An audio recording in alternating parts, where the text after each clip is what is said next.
Iran Israel America യുദ്ധത്തിലേക്ക് ഇപ്പോൾ യമനിലെ ഹൂത്തികളും കടന്നു വരുന്നു എന്നാണ് ഇപ്പോഴത്തെ റിപ്പോർട്ട് സൂചിപ്പിക്കുന്നത്. യമനികൾ ഇപ്പോൾ ചെങ്കടലിൽ പണി തുടങ്ങിയിരിക്കുകയാണ്. യമനിന്റെ മുക്കല്ലയിൽ നിന്ന് ഏകദേശം 84 നോട്ടിക്കൽ മൈൽ ദൂരെയാണ് ഇന്ന് ഒരു ചരക്ക് കപ്പലിന് നേരെ ആക്രമണം ഉണ്ടായിരിക്കുകയാണ്. ഈ ആക്രമണം 2 സ്പീഡ് ബോട്ടുകൾ ഉപയോഗിച്ചുകൊണ്ടാണ് എന്നാണ് റിപ്പോർട്ട് വരുന്നത്.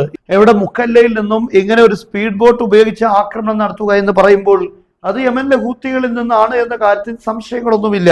എന്തായിരുന്നാലും ഇവിടെ ചെങ്കടലിൽ വലിയ രൂപത്തിലുള്ള പ്രതിസന്ധി ഉടനെ തന്നെ ഉണ്ടാകുമെന്ന സൂചനയാണ് ഇത് നൽകുന്നത്. അതായത് അമേരിക്കയും ഇസ്രായേലും വീണ്ടും ഇറാനിൽ ഒരു ആക്രമണത്തിന് വേണ്ടി നീങ്ങുകയാണെങ്കിൽ യമനിലെ ഹൂത്തികൾ ഇവിടെ പണി ആരംഭിക്കും എന്നാണ് ബോധ്യപ്പെടുന്നത്.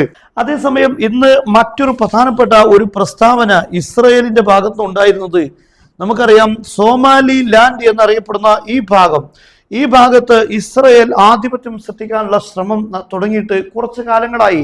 അതിനെതിരെ ശക്തമായ രീതിയിൽ പല അറബ് രാഷ്ട്രങ്ങളും തുർക്കിയും അതുപോലെ സോമാലിയ തുടങ്ങിയ രാഷ്ട്രങ്ങളെല്ലാം വന്നിട്ടുണ്ട്.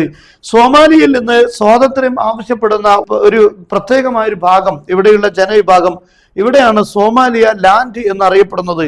എന്നാൽ ഈ സോമാലിയ ലാൻഡിനെ ഒരു സ്വതന്ത്ര രാഷ്ട്രമായി മാസങ്ങൾക്ക് മുമ്പാണ് ഇസ്രായേൽ പ്രഖ്യാപിക്കുന്നത്. ഇസ്രായേലിന് ഇവിടെ വലിയ താല്പര്യമുണ്ട്. ഇവരുടെ സൈനിക സംവിധാനങ്ങൾ എത്തിക്കുക എന്നതാണ് ഇസ്രായേൽ ലക്ഷ്യമിടുന്നത്. അതിലൂടെ ഹൂത്തികൾക്ക് നേരെയുള്ള ആക്രമണം നടത്താൻ, അതുപോലെ ചെങ്കടലിൽ ഹൂത്തികൾ നടത്തുന്ന ആധിപത്യത്തിനെതിരെ അതിനെ ചോദ്യം ചെയ്യാൻ അല്ലെങ്കിൽ അതിനെ തകർത്ത് കളയാൻ ഇസ്രായേലിന് ഇവിടെ ഒരു സൈനിക താവളമുണ്ടായാൽ സാധിക്കുമെന്നാണ് കണക്ക് കൂട്ടുന്നത്. യഥാർത്ഥത്തിൽ ഇവിടെ ചൈനക്ക് താവളമുണ്ട്, സോമാലിയയിൽ ചൈനക്ക് താവളമുണ്ട്. എന്നാൽ ഇവിടെ ഒരു താവളം ഇസ്രായേലിന് ഒരുക്കി കഴിഞ്ഞാൽ ഈ ഭാഗത്ത് ഹൂത്തികളിൽ നിന്നുള്ള പ്രതിസന്ധി ഒഴിവാക്കാൻ കഴിയുമെന്നാണ് കണക്ക് കൂട്ടുന്നത്. അതേസമയം ഇതിനെതിരെ സൗദി അറേബ്യ ശക്തമായി രംഗത്ത് വന്നിട്ടുണ്ട്. കാരണം സൗദി അറേബ്യയെ സംബന്ധിച്ചിടത്തോളം വലിയ ഭീഷണി ഇതിലുള്ളത് യമനിന്റെയും അതുപോലെ ഒമാൻ, ഈ 2 രാഷ്ട്രങ്ങൾക്ക് ഇപ്പുറത്ത് നിൽക്കുന്നത് സൗദി അറേബ്യയാണ്. ഈ സൗദി അറേബ്യ ആക്രമിക്കാൻ ഇസ്രായേലിന് ഇതിലൂടെ വലിയ രീതിയിൽ എളുപ്പമാകും. കാരണം അന്തരീക്ഷത്തിൽ നിന്ന് ഫ്യൂവൽ റീഫില്ല് ചെയ്യാതെ തന്നെ യുദ്ധവിമാനങ്ങൾക്ക് നേരിട്ട് ആക്രമിക്കാൻ സാധിക്കും.